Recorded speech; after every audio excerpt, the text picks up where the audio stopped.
당에서 벗어난 사람이기 때문에 비정규직 입장입니다. 그래서 일종의 좀 더 적나라하게 말씀을 드리자면 유시민 이사장이 극단적 표현으로 무슨 난이라고 이야기하고 쿠데타를 이야기하는 것은 불쏘시개 역할을 하는 거예요. 여기에 대해서 당이 이렇게 이야기할 수 있는 문제는 없는 문제거든요. 왜냐하면 공당의 위치가 있기 때문에 극단적 표현을 쓰게 되면 자칫하면 정치가 될 수 있는 그런 부분이 있습니다. 그래서 이 부분은 민주당 쪽이라든가 정권 차원에서 상당히 전략적으로 많이 구성을 하고 있어요.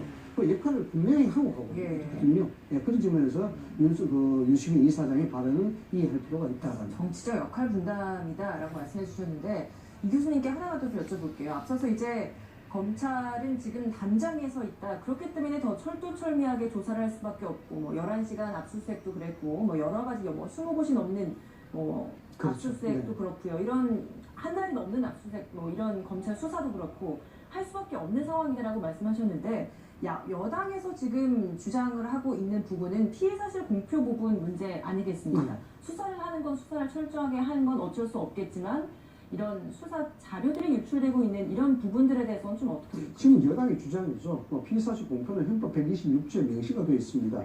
이 알 권리에 대한 부분, 피의사실 공표를 통해서 인권에 대한 침해에 대한 부분, 그다음 국민의 알 권리에 대한 부분, 이게 계속해서 충돌하고 있는 부분인데 저는 뭐 개인적으로 피의사실 공표 자체는 없어져야 된다라고 보고는 있습니다. 그러나 지금 여당이 주장하는 것만큼 윤석열 검찰 측에서 거기에 대해서 소위 말해서 한국당 야당에 그렇게 파이프라인 역할을 하고 있을 것이냐 저는 그렇게 보지 않습니다. 이 부분이 나중에 어떤 형태라도 여기 미진한 부분이 있다든가 의혹이 있는 부분은 어느 누구라도 다시 이것은 다시 한번 재확인할 수 있는 그런 계기가 있을 겁니다. 그걸 본다 하더라도 검찰이 그렇게 위험스러운 짓을 하겠느냐 저는 그렇게 보지 않습니다. 그래서 이 수사에 대해서 과잉이라는 이야기를 나올 정도로 저렇게 다방면으로 그렇게 수사하는 그 자체도 이 부분에 대한 역사적 책임에 대한 부분이 아마 작용했을 거예요. 윤석열 검찰총장 또 검사 그리고 살아있는 권력도 수사를 제대로 하라고 했던 대통령이 지금 와서는 절제된 수사를 해라 라고 얘기하시는 거는 당사자 검찰의 입장에서 봤을 때도 그렇고 국민들 입장에서 봤을 때도 외압입니다. 수사에 대한 가이드라인을 제시하시는 거예요. 그래서 저는 전혀 적절치 않다라는 생각을 하고 있고요. 그러니까 검찰은 사실 간단하게 얘기했죠. 검찰 개혁에 대해서 최선을 다할 것이다. 하지만 우리는 우리대로 원칙대로 수사한다. 과연 저는 대통령이 이런 말씀을 하시고 검찰은 또 이런 식으로 다른 데 쳐보고 얘기하는 식의 그런 대화가 이루어지는 국정이 바람직한가. 그러니까 저는 대통령도 말씀하지 말으셨어야 되는 것이 맞고 검찰도 그냥 수사만 하는 게 저는 맞다고 봐요. 한편에서는 뭐 대통령께서 또 오죽하면 이런 발언을 했을까 이런 또 의견도 있거든요. 어떻게 바라보십니까? 사실은 뭐 정태근 말씀이 사실 좀 적절한 부분이 있죠. 가급적이면 그런 얘기는 오해를 살 수 있는 얘기는 자제했어야 됩니다. 그러나 그럼에도 불구하고 이것을 마치 대통령의 말씀을 검찰에 대한 수사를 하지 말라는 식의 혹은 가이드라인을 제시했다라고 얘기하거나 혹은 뭐 조국 장관이 전한 것이 급박이다 이렇게 표현한 것은 과하다라는 생각이 들고요. 일부 부적절하거나 타이밍상으로 적절하지 못한 부분이 저는 있다고 생각이 듭니다. 그러나 그동안에 대통령께서 말씀해 오신 부분은 수사해라. 언제든지 말하자면 현재 살아있는 권력에 칼 것은 향하도 좋다. 그러나 과거와 같은 관행에서 벗어나서 좀 더 인권을 생각하는 균형 잡힌 시각에서 수사를 해주기를 바란다라고 하는 거고 그런 국민들의 열망들이 있다라고 하는 것을 환기시켰다 그렇게 봅니다. 지금 검찰 개혁을 요구하는 대규모 촛불 집회가 열리고 있는데 정치권은 어떻게 보고 있는지 한번 짚어보겠습니다. 일단 민주당은 검찰 개혁을 시대의 사명으로 해석을 했습니다. 이 부분 좀 설명을 해주시죠. 아무래도 이제 윤석열 총장도 얘기했습니다만 현재 국회에서 그런 부분들이 와 있고요. 공수처 문제나 또 특수부 문제나 또 이런 금경수사권 문제나 기소독점에 대한 문제들이 있기 때문에 그동안에는 뭐 이 정부뿐만 아니라 누누이 검찰 개혁에 대한 얘기를 했기 때문에 이것은 어느 정부든 해야 될, 넘어야 될 고개라고 생각하고 그렇기 때문에 시대의 사명이라고 생각하는데 다만 그 시대의 사명을 국민과 함께 좀 더 말하자면 조화로운 과정에서 가지 못하는 것이 안타까운 것이 아닌가 그렇게 생각합니다.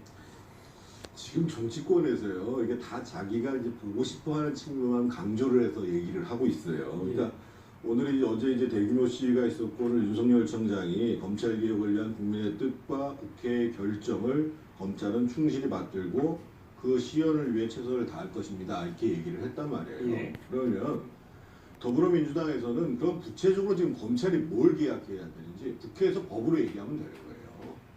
그리고 더불어민주당도 예를 들면 장관이 수사 압수수색하는 당사자가 한테 직접 전화한 것은 문제가 있다고 얘기를 해야지요. 더더군다나 장관 임명되자마자 법무부 차관과 검찰국장이 사실은 수사에 개입하는 듯이 그 대검찰청에다가 차장과 이 반부패 비서 그 담당자한테 윤석열 총장을 배제하는 게 어떻겠느냐라고 얘기했으면 이것도 사실은 검찰법에 위반되는 거거든요. 그런 문제에 대해서 당당히 얘기를 해야 되는 거고, 저는 자유한국당도 마찬가지라고 봐요. 자유한국당도 일단 가장 첫 번째 문제가 조국 사퇴를 관철시키는 것이 분명합니다. 하지만 이 문제가 끝나면 자유한국당도 검찰개혁에 대해서 안을 내놔야 돼요. 예. 왜냐하면 사실은 아까 저희가 극단적 선택하신 분들의 말씀이 있었지만 과거로부터 검찰 권력이라는 부분들이 제도적으로 민주적으로 통제되지 않으면 안 된다라는 문제의식들은 상당히 있는 것이거든요. 네. 그러면 자유한국당도 당연히 조국 장관 문제 제기하고 그걸 탄핵으로까지 이어가는 것은 혹시 정치 쟁점화하는 것이 아닌가 이런 생각도 해봅니다. 내용상에 어떤 내용이 담겨 있느냐가 탄핵감이냐 아니냐를 결정지을 수 있을 것 같다. 하지만 지금 그냥 뭐 남편 차원에서 아내를 위해서 이렇게 통화를 한 내용 그 사안만 현안만 놓고 봐서는 탄핵 사안은 아닌 것 같다라고 좀 저는 그렇게 정리하면 봅니다. 되겠습니다. 예. 알겠습니다. 교수님께서는 어떤 입장이십니까? 그게 방아쇠 역할을 하는 것이죠. 뭐 전화 한 통에는 그 자체가 탄핵 요건이 되냐, 이건 좀 심하죠. 그러나 조국 사태가 이미 2달 동안 계속해서 이렇게 혼란을 야기시켜가는 그런 상황이고, 여기에 대해서 이 사건은 의도했든지 의도하지 않았든지 정치적인 크나큰 사건으로 되어 있습니다. 양쪽이 한치도 물러설 수 없는 그런 상황이 됐는데 이것이 일종의 방아쇠 역할을 한 것이죠. 그 자체 사안 자체는 별거 아니지만은 뭐 초창기에 야당에서는 헌법적 63조 여기에서 해임 결의안을 내려고 그랬는데 이 부분을 가만보니까 가장으로서의 역할, 이걸 일종의 공인의 역할을 해서 그렇게 할 수 있겠느냐, 이런 부분이 공무법 위반이라는 거 아닙니까? 그래서 헌법 65조 여기에서 지금 탄핵하겠다 이런 것인데, 궁극적으로 이 사건 자체는 아주 첨예한 정치적 대립이 될 수밖에 없기 때문에 이 사건 자체가 부당성이 있다고 보고 있지 않습니까? 조국 장관이 전화했는 그 자체가. 그러니까 수사의 직권남용에 대한 부분이다라고 했는 거기 때문에 이거는 어쩌면은 야당이 이것을 좀 잔인하게 한 것보다도 여당에서 또는 조국 장관이 너무 안이하게 대처한 그런 경우가 있는 것이죠. 그런 것이 그렇게 뺨을 때리는 거죠. 여론조사 결과 좀 하나 보도록 하겠습니다. 한국갤럽 여론조사인데 대통령 직무수행평가에 대해서 41%, 그러니까 지난주보다는 좀 소폭 상승한 것 같습니다. 단 그 지지 정당에 대한 지지율은 1%포인트씩 모든 정당이 좀 떨어진 상황인데, 이런 여론 추이는 저희가 좀 어떻게 해석을 해야 되는 건지 먼저 김 교수님께 좀 여쭤볼게요. 사실 여론조사에서 1%, 2% 이런 걸 가지고 이야기한다는 것은 매우 위험합니다. 왜냐하면 오차 범위 내에서 움직이기 때문에. 다만 그 추세가 어떤 식으로 변하고 있는가, 여기에 의미 부여를 해야 되지. 1, 2% 이런 걸 가지고 따지면 자칫 저는 오류에 빠질 위험성이 높다. 왜냐하면 저런 여론조사 통계치를 오차 범위를 두는 것은 그 범위 내의 수치는 얼마든지 틀릴 수 있기 때문에 함부로 해석해서 공표하지 말라는 것이 대부분의 언론사의 가이드라인입니다. 그래서 전체적인 추이 속에서 내림세가 멈췄다, 혹은 오름세가 꺾였다, 이런 차원에서 여론 분석과 해석은 그 의미가 있는 것이지 1%, 2%를 가지고 거기에 지나친 해석은 저는 위험하다 이렇게 봅니다. 교수님께서는 어떻게 보세요? 정당별 지지도가 1%씩 빠졌다는 부분들은 이걸 추세를 단언을 할 수 없겠습니다만, 이거는 총수와 연계해서 상당히 의미 있는 해석으로 볼 수가 있습니다.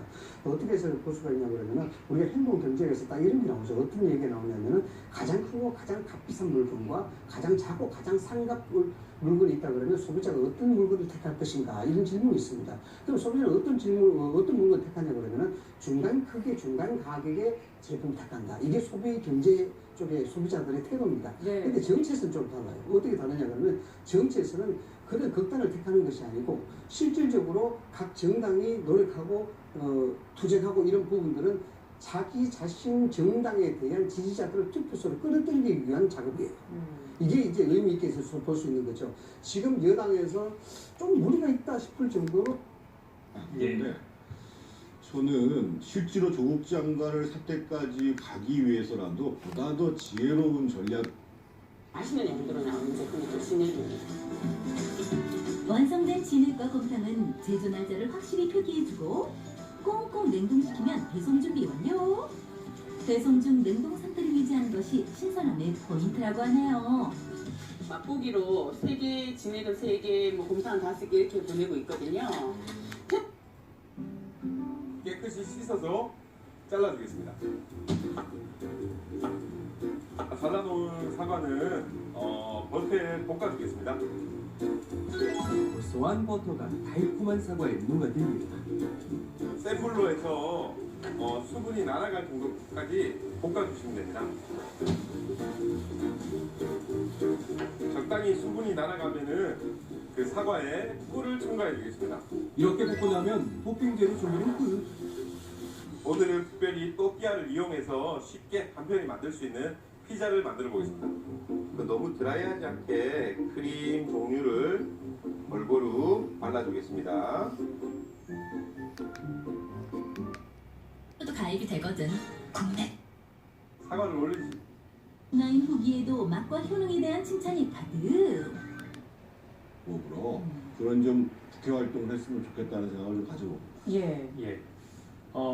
지금 이제 자유한국당의 전략 부세 관련된 부분 설명해 주셨는데 이 검찰 개혁 요구하는 촛불 집회 예상보다 많은 인원이 모이면서 여권에 조금 이제 고무된 그런 분위기를 보이고 있습니다. 검찰 개혁을 요구하는 대규모 촛불 집회 이 부분은 어떻게 지켜봤을지 궁금한데 윤석열 검찰총장이 오늘 입장문을 발표했습니다. 잠깐 소개를 드리면 국민의 뜻과 국회 결정을 충실히 받들겠다. 또 검찰총장 청문회 때부터 같은 입장을 밝혀왔다. 이런 내용이 담겨 있는데 어떤 행간이 좀 있다고 좀 보십니까? 저는 뭐 그동안의 그런 입장이고 예. 그 자체가 갈등과 아주 뒤에서 양가죽이에요. 양가죽이에요. 그러니까 잘해 사랑해 너무 잘해 금방 올게요 혜정아 엄마 금방 올게 바이바이 바이바이 바이바이 가나와 바이바이 바이바이 고마워 아이 바이바이 해줬어 아이고 고마워 고마워요